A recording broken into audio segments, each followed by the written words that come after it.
അതുപോലെ നമ്മളെ ഈ മഹാനുഭാവന്റെ നമ്മളെ വിശിഷ്ടമായിട്ടുള്ള ഒരു പുരസ്കാരം കൂടി കിട്ടി വന്നിട്ടുള്ള നമ്മുടെ ഉസ്താദിനെ കുറിച്ച് പറയാനുള്ളത്, അദ്ദേഹത്തിന്റെ സ്വഭാവം അങ്ങനെ തന്നെയാണ്. അന്ന് ഞാൻ കണ്ടെത്തും ഇന്ന് ഞാൻ കണ്ടതും യാതൊരു ഭാവമാറ്റങ്ങളുമില്ലാതെയാണ്. ഇന്നുള്ള കാലഘട്ടമാണ്. ലോകത്തിലെ പല ഭാഗത്തും വിദ്യാഭ്യാസ സ്ഥാപനങ്ങളും മറ്റ് ഇതര സ്ഥാപനങ്ങളും തന്റെ കീഴിൽ പ്രവർത്തിച്ചുകൊണ്ടിരിക്കുന്ന വലിയൊരു എന്താ പറയാ ഒരു സംഭവമായിട്ട് മാറിയിട്ടുണ്ട് നമ്മുടെ ഉസ്താദ്. ഇപ്പോഴും അന്ന് ഞാൻ കണ്ട 86-ൽ ഞാൻ കണ്ട, അതിന് മുമ്പ് ഞാൻ കണ്ടില്ല, അന്നത്തെ ഉസ്താദും തമ്മിൽ എനിക്ക് യാതൊരു മാറ്റം തോന്നുന്നില്ല. ആ ശാന്ത സ്വഭാവം ഒരു വലിയ സംഭവമാണ്. ആ കാലഘട്ടത്തില്, പൗരാണിക കാലഘട്ടത്തില് പല വിദേശ രാജ്യങ്ങളിൽ നിന്നും അറിവിനായിട്ട് ഭാരതത്തെ സമീപിച്ചിരുന്നു. നിങ്ങൾ ഞാനും കേട്ടിട്ടുണ്ട്.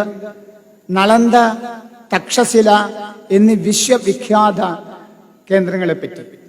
രാവിലെയും വൈകുന്നേരമൊക്കെ സഞ്ചരിക്കുമ്പോൾ പലപ്പോഴും ആ റോഡ് സൈഡിലോ കുറച്ച് മാറിയിട്ടാണെങ്കിലും ശരി, ഞാൻ എന്നും നോക്കും, അങ്ങോട്ട് പോകുമ്പോഴും ഇങ്ങോട്ട് പോകുമ്പോഴും. അന്ന് കാര്യമായിട്ടൊന്നുമില്ല. ഇന്ന് കാണുന്ന ഈ രൂപങ്ങളൊന്നും ഇവിടെ ഇല്ല. എനിക്ക് 2017 വനമിത്ര പുരസ്കാരം കിട്ടിയിട്ടുണ്ട്. കേരള സംസ്ഥാന സർക്കാർ വനം വകുപ്പ് മുഖേന നൽകി വരുന്ന ജൈവ വൈവിധ്യ സംരക്ഷണത്തിനായിട്ട് ഏർപ്പെടുത്തിയിട്ടുള്ള വനമിത്ര അവാർഡ്. പ്രിയമുള്ളവരെ, മലേഷ്യൻ ജനതയുടെ അഥവാ മലേഷ്യൻ സർക്കാരിന്റെ പരമോന്നത ബഹുമതി നേടിയെടുത്ത നമ്മുടെ ഉസ്താദിനെ എല്ലാവിധ രൂപത്തിലും ഞാൻ കൃതജ്ഞത രേഖപ്പെടുത്തുന്നു. ഭാരതത്തിന്റെ സാംസ്കാരിക വിദ്യാഭ്യാസ മേഖല പൗരാണിക കാലഘട്ടത്തിലോ ഏറ്റവും ഉയർന്ന തലത്തിലായിരുന്നു എന്ന് നമ്മൾ വായിച്ചിട്ടുണ്ട്, കേട്ടിട്ടുണ്ട്, പഠിച്ചിട്ടുണ്ട്. ലോകത്തിന് മുഴുവൻ തന്നെ ജ്ഞാനം പകർന്നു നൽകാൻ കരുത്തുണ്ടായിരുന്ന ഒരു രാഷ്ട്രത്തിലാണ് നമുക്കൊക്കെ ജീവിതം കിട്ടിയതെന്ന് നമുക്ക് സന്തോഷമുണ്ട്. ആ കാലഘട്ടത്തില്, പൗരാണിക കാലഘട്ടത്തില് പല വിദേശ രാജ്യങ്ങളിൽ നിന്നും അറിവിനായിട്ട് ഭാരതത്തെ സമീപിച്ചിരുന്നു. നിങ്ങൾ ഞാനും കേട്ടിട്ടുണ്ട്. നളന്ദ, തക്ഷശില എന്നീ വിശ്വവിഖ്യാത കേന്ദ്രങ്ങളെ പറ്റി. ഒക്കെ ഏതോ കാലഘട്ടത്തില് നഷ്ടപ്പെട്ടു അല്ലെ നശിപ്പിക്കപ്പെട്ടു പോയതാണ്. ഞാൻ ഇന്റർനാഷണൽ സ്കൂൾ ഉദ്ഘാടനത്തിൽ അന്ന് സൂചിപ്പിച്ച പോലെ അന്ന് വൈദേശിക രാജ്യങ്ങളിൽ നിന്ന് ഭാരതത്തിൽ അറിവിന് വേണ്ടി വന്നിട്ടുള്ള കാലഘട്ടത്തിൽ ആ കാലഘട്ടം പോലെ തന്നെ നാളത്തെ ഭാരതം മാറണം. അപ്പൊ ഇന്റർനാഷണൽ സ്കൂൾ അതിന്റെ ഒരു നേതൃത്വം ഏറ്റെടുക്കണം, അതിനുള്ള ഒരു കാൽവെപ്പാണ് എന്ന് സൂചിപ്പിക്കേണ്ടത്. അവിടെ വിദേശ രാജ്യങ്ങളിൽ നിന്നൊക്കെ പഠിക്കാനുള്ള കുട്ടികൾക്കുള്ള സൗകര്യം നൽകുമെന്നാണ് ഞാൻ മനസ്സിലാക്കിയിരിക്കുന്നത്. ദീർഘിപ്പിക്കുന്നില്ല. എനിക്ക് 2017 വനമിത്ര പുരസ്കാരം കിട്ടിയിട്ടുണ്ട്. കേരള സംസ്ഥാന സർക്കാർ വനം വകുപ്പ് മുഖേന നൽകി വരുന്ന ജൈവ വൈവിധ്യ സംരക്ഷണത്തിനായിട്ട് ഏർപ്പെടുത്തിയിട്ടുള്ള വനമിത്ര അവാർഡ്. ഞാൻ എൻ്റെ ജീവിതവും ജീവനും ഒക്കെ തന്നെ ലോകത്തിനെന്നോ സമർപ്പിച്ചതാണ്. 1986 മുതൽ എനിക്ക് നമ്മുടെ ഉസ്താദിനെ ചെറിയ ബന്ധങ്ങളുണ്ട്. എന്ന് പറഞ്ഞാൽ ഞാൻ കാരന്തൂർ ജോലി ചെയ്തതുകൊണ്ട് രാവിലെയും വൈകുന്നേരമൊക്കെ സഞ്ചരിക്കുമ്പോൾ പലപ്പോഴും ആ റോഡ് സൈഡിലോ കുറച്ച് മാറിയിട്ടാണെങ്കിലും ശരി, ഞാൻ എന്നും നോക്കും, അങ്ങോട്ട് പോകുമ്പോഴും ഇങ്ങോട്ട് പോകുമ്പോഴും. അന്ന് കാര്യമായിട്ടൊന്നുമില്ല. ഇന്ന് കാണുന്ന ഈ രൂപങ്ങളൊന്നും ഇവിടെ ഇല്ല. പക്വമായ മനുഷ്യരുള്ള ഒരു ശാന്ത സ്വഭാവിയായിട്ടുള്ള ഉസ്താദ് ഇതൊക്കെ വളർത്തിയെടുത്തു. ഇപ്പൊ ഞാൻ സൂചിപ്പിക്കാം, എളുപ്പം തീർക്കാൻ വേണ്ടി പറയാണ്, കുറേ പറയാനുണ്ട്. പക്ഷെ ഞാൻ ചെറുതാക്കി പറയാനൊരു ഉദാഹരണം പറയാം. ഇപ്പം കേരളത്തിൽ അങ്ങോളം ഇങ്ങോളം മലയാളികളിൽ കുറെ ആളുകൾ രാമായണം വായിക്കുന്ന മാസമാണ്. ഇന്നൊക്കെ 7 ദിവസമായി ആരാധനാലയങ്ങളിലും വീടുകളിലും ഒക്കെ തന്നെ മിക്കവാറും സായം സന്ധ്യകളിലാണ് കൂടുതലും വായിക്കാറ് രാമായണം. ആ രാമായണം എഴുതിയത് ആദ്യത്തിലെഴുതി കുറെ രാമായണങ്ങളുണ്ട്. 24,000 ശ്ലോകങ്ങളുള്ള ആദ്യമായി രാമായണം എഴുതിയത് വാൽമീകി മഹർഷിയാണ്. ആ വാൽമീകി മഹർഷി രാമായണം എഴുതുന്നതിന്റെ ആമുഖമായിട്ട് പറഞ്ഞിട്ടുള്ളൊരു കാര്യം മാത്രം പറഞ്ഞ് ഞാൻ ഉസ്താദിലേക്ക് പറഞ്ഞു തീർക്കാം. മറ്റൊന്നുമല്ല, ഉത്തര കോസല രാജ്യത്തിലെ അയോധ്യയും അവിടുത്തെ രാജാക്കന്മാരും അവരെ അനുവർത്തിച്ചിരുന്ന ക്വാളിറ്റി, അവരുടെ സ്വഭാവ ഗുണങ്ങൾ വെച്ചുകൊണ്ട് ഒരു 4 വരിയിൽ രേഖപ്പെടുത്തിയിട്ടുണ്ട്. ഉദയേ സവിത രക്ത രക്തശ്ച അസ്തമയേ തഥാ സമ്പത്തൗ ച വിപത്തൗ ച മഹതാം ഏകരൂപത. എന്താ പറയുന്നത്? ഉദയസൂര്യന് ചെന്നിറം, രക്തത്തിന്റെ നിറം, അതേ നിറമാണ് അസ്തമയ സൂര്യനും, യാതൊരു മാറ്റമില്ല. അതുപോലെ മഹൽ വ്യക്തിത്വങ്ങള് ദാരിദ്ര്യമാണെങ്കിലും സമ്പത്തുള്ളപ്പോഴും സുഖദുഃഖങ്ങളിലും ഒക്കെ തന്നെ ഒരേ മനോഭാവം വളർത്താൻ നിലനിർത്താൻ കഴിയുന്നു മഹാത്മാക്കൾക്ക് എന്ന് പറഞ്ഞു വെച്ചിട്ടുണ്ട്. അത് വെച്ചിട്ടാണ് പിന്നീട് ആ രാമായണത്തിന്റെ കഥകളിലേക്ക് കടക്കുന്നത്. അതുപോലെ നമ്മളെ ഈ മഹാനുഭാവന്റെ നമ്മളെ വിശിഷ്ടമായിട്ടുള്ള ഒരു പുരസ്കാരം കൂടി കിട്ടി വന്നിട്ടുള്ള നമ്മുടെ ഉസ്താദിനെ കുറിച്ച് പറയാനുള്ളത്, അദ്ദേഹത്തിന്റെ സ്വഭാവം അങ്ങനെ തന്നെയാണ്. അന്ന് ഞാൻ കണ്ടെത്തും ഇന്ന് ഞാൻ കണ്ടതും യാതൊരു ഭാവമാറ്റങ്ങളുമില്ലാതെയാണ്. ഇന്നുള്ള കാലഘട്ടമാണ്.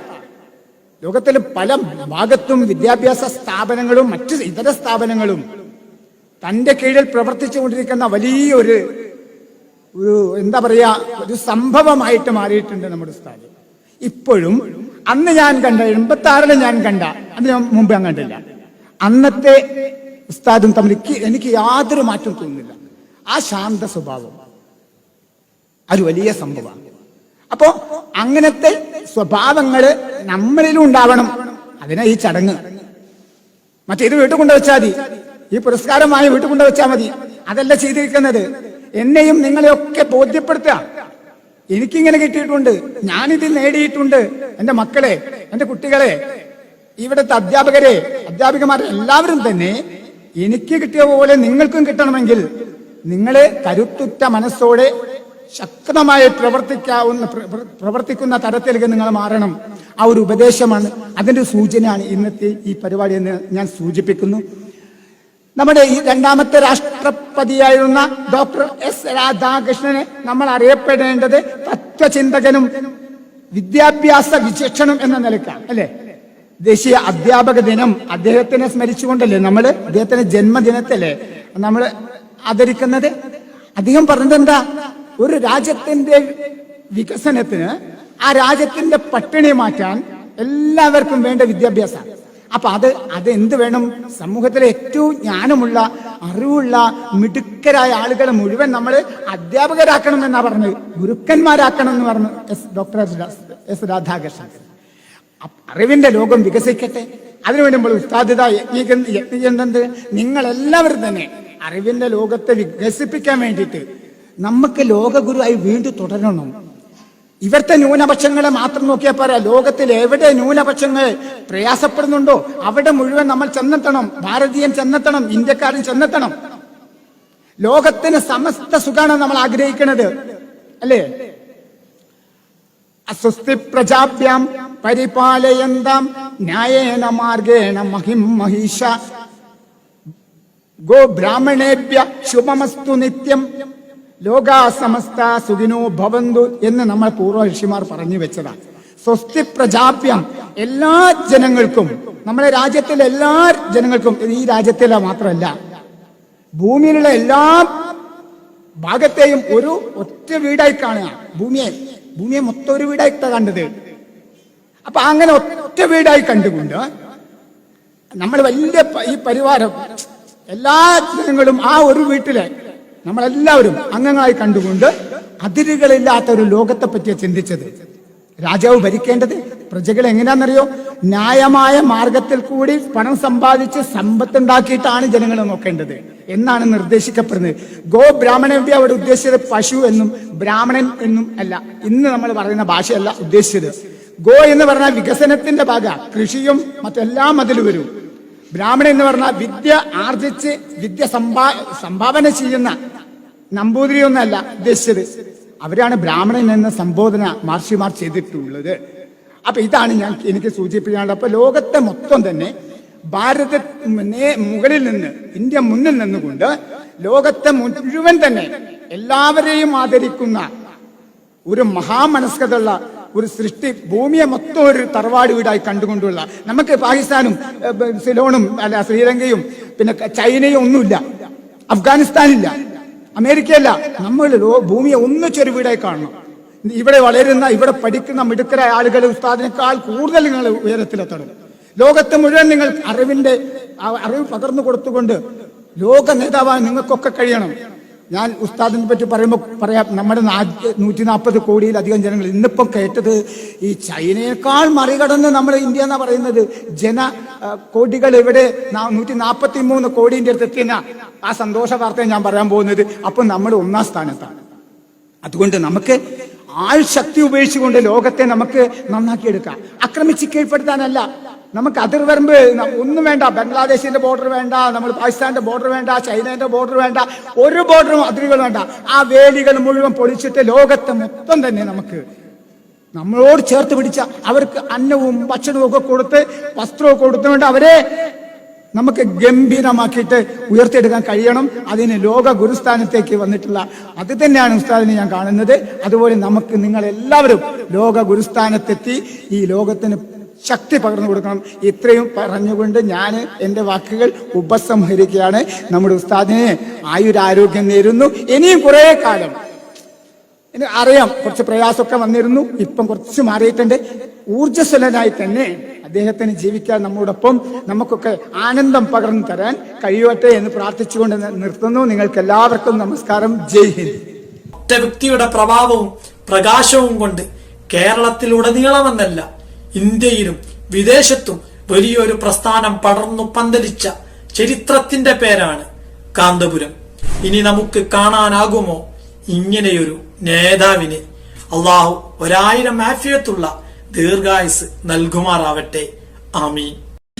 ആദരവോടെ ലോകം വാഴ്ത്തിയ പണ്ഡിതരെ, അങ്ങു തരും തണലെന്നും ഞങ്ങളിൽ അത്ഭുതമേ.